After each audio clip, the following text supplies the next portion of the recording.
Hi అండి అందరికీ. మీరంతా బాగున్నారా? నేనైతే బాగున్నాను. మీరు అనుకున్నారు కదా నిన్నంతా ఒక వీడియోస్ కూడా రాలేదు అని. ఇగోండి ఈ రోజుకైతే నేనైతే ఇలాగా చికెన్ అయితే తెప్పించేసి ఈ అంటే బోన్స్ హాఫ్ చికెను హాఫ్ బోన్స్తో ఇలాగా కర్రీ పెట్టాను. ఇలాగా టమాటా వేసి మంచిగా జీడిపప్పు కొంచెం జ్యూస్గా చేసి ఇలాగా నేను గ్రేవీగా ఇలాగ బోను కొంచెం కొంచెం బోన్స్ కొంచెం ఇది ఉండి కొంచెం ఇలాగ చేశాను. బోన్లెస్ చికెన్ కొంచెం వండాను, అది కూడా చూపిస్తాను చూడండి. నేను బోన్లెస్ కొంచెం వండుకున్నాను, బోన్తో ఇలాగ వండాను. ఇది ఒక కడాయిలో ఇలాగ మళ్ళీ నేను చెప్తాను చూడండి. మీరేమి ఇది అవ్వకండి, ఏంటి ఇంకా చూపించట్లేదు అనేసి.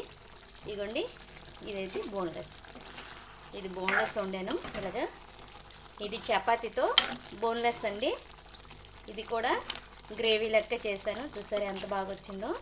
గ్రేవీగా లైట్గా పెరుగు, అన్నీ కారం, పసుపు, కొంచెము మసాలా, గరం మసాలా, కొంచెం ధనియాల పౌడరు వేసి అన్నీ వేసి కలిపేసి కాసేపు ఎల్లుల్లి మరి అల్లం పేస్టు అన్నీ కలిపేసి కాసేపు పెట్టాను. ఉప్పు కారం అన్నీ వేసి మొత్తం కాసేపు కలిపేసి ఉంచేసాక ఇప్పుడు అనమాట ఎంత మెత్తగా ఇలాగా గ్రేవీతో ఇలాగా కర్రీ తయారైంది మనకి.